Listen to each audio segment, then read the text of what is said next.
Hello children, today we are going to learn about alkali metals. We are trying to make chemistry an easy subject.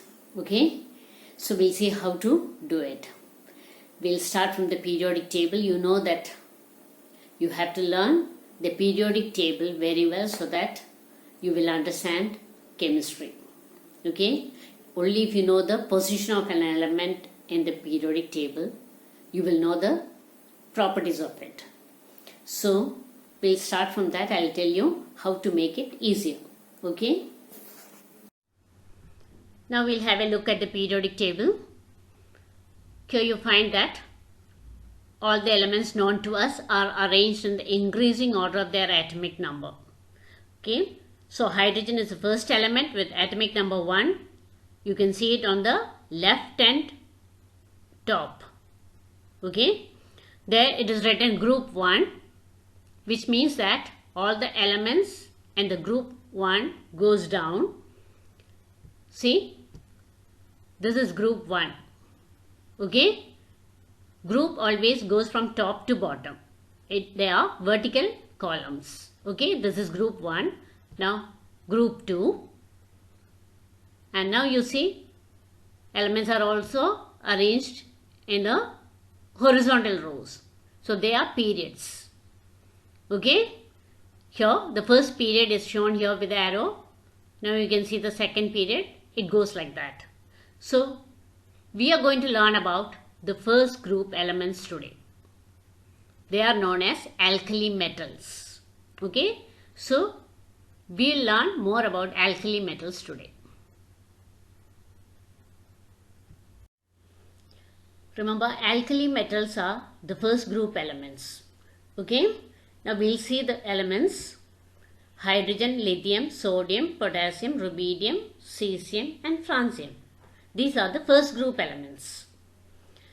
When you say first group, what is that comes into your mind? They are lying on the left hand in the periodic table. And the group number 1 indicates they have 1 electron in the outermost shell. That means their valency is 1. Though hydrogen is not a metal, it is included in this group because hydrogen is also having valency 1. When you say valency 1, remember, number of electrons in the valence shell, that is the outermost shell, is 1. Okay. Now the rest of them, other than hydrogen, lithium, sodium, potassium, rubidium, cesium and francium are metals. And all these metals show similarity in their properties. So we'll see what is that similarity. Before that, you'll learn the symbols of it. Here, H stands for hydrogen, Li lithium, Na sodium, potassium K, rubidium Rb, and cesium Cs, Fr stands for francium. Okay, learn the symbols first. Learn it once again. Hydrogen H, lithium Li, sodium Na, potassium K, rubidium Rb and cesium Cs, francium Fr. Okay, now to remember this in the order, I'll tell you one technique, mnemonic I'll teach you. Remember, hydrogen loves naughty kids to race, chase and fight. What is it? Hydrogen loves naughty kids to race, chase and fight. Just remember this, then you will be able to remember the first group elements. Okay? It's easy to remember the elements in the first group if you learn this. Hydrogen is the first one and the group on the top. Then comes lithium, L, loves. Now sodium, N, naughty, K, kids, K stands for potassium, kids, R, B is rubidium, we'll take R from that and take race, and then Cs, cesium, chase, Fr, fight. Okay, so say once again, hydrogen loves naughty kids to race, chase and fight. To and you have to omit. Okay, and then write the first letters of this and remember the elements present in the first group, that is alkali metals. Is it clear?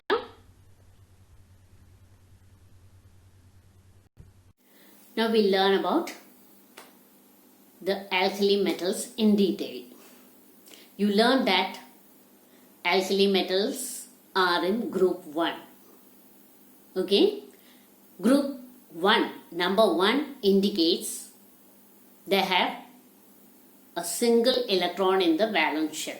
What is it? They have only one electron in the outermost shell. That's what you mean by saying their valence is 1. So whenever they combine with non-metals to form a compound, they give off this one electron to the non-metal and become positively charged ion. So when they give off their electrons, they are actually getting changed into ions, positively charged ions, because they are losing electron.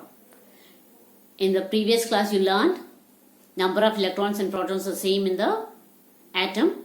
So if an electron is lost, then one proton will be there in excess to make it positive.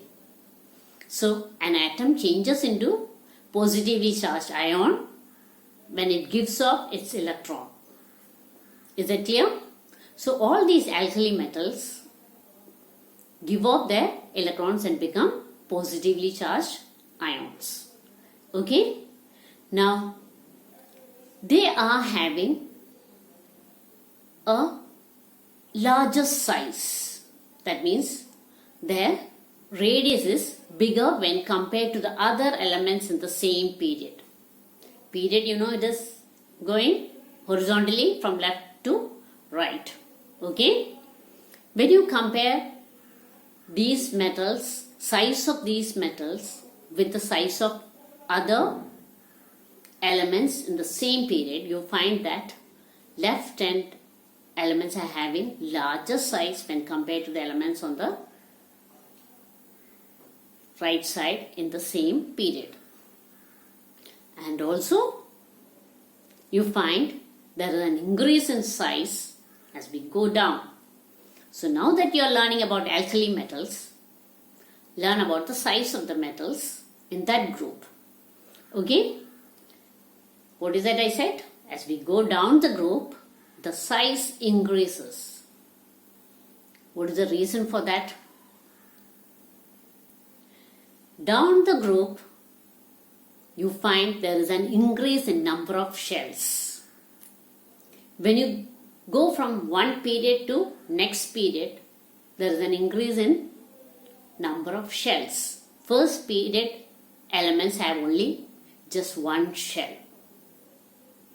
Second period elements have two shells. So period number indicates number of shells in the atom.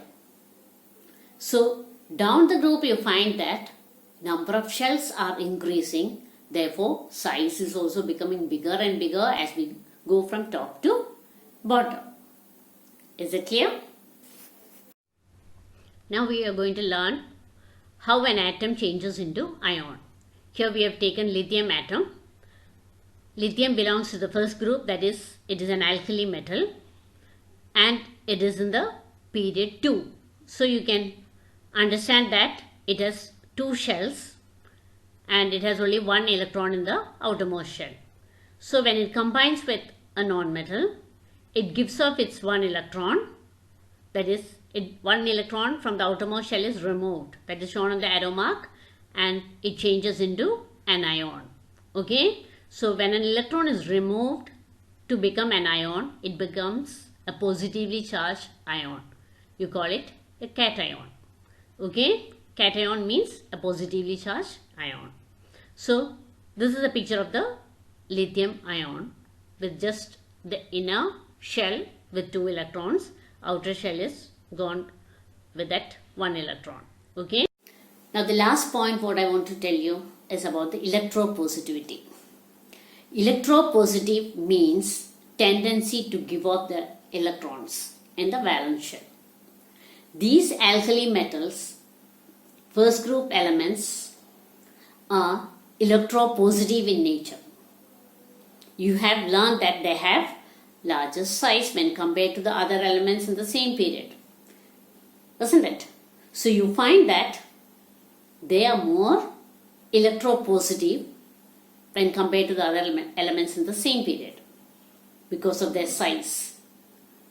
The reason is that the valence electron in the outermost shell is loosely bound to the nucleus because of its larger size. It is the nucleus that is attracting the electron towards it. If the attraction is less, it can give off that electron easily. So you find that alkali metals, first group elements, have high electropositivity. Or you can say they are electropositive in nature. And the elements at the bottom, francium, cesium, have the highest electropositivity. Okay? They are more electropositive in nature when compared to the other elements in the same group. Down the group, electropositivity increases. Is that clear? Because of the larger size. Now we'll just look at the points you have learned today. All alkali metals have valency 1 and number of electrons in the valence shell is 1. And next point, they have the tendency to lose electrons and become positively charged ion. Atom minus 1 electron changes into ion plus positively charged ion. Now they form cations. That's what you mean by saying they are changed into positively charged ions by the removal of electron. Okay? So they form cations when they react with nonmetals. Next point is that the size increases down the group. Size of the atom increases down the group. And the last one, metallic character increases down the group. Okay?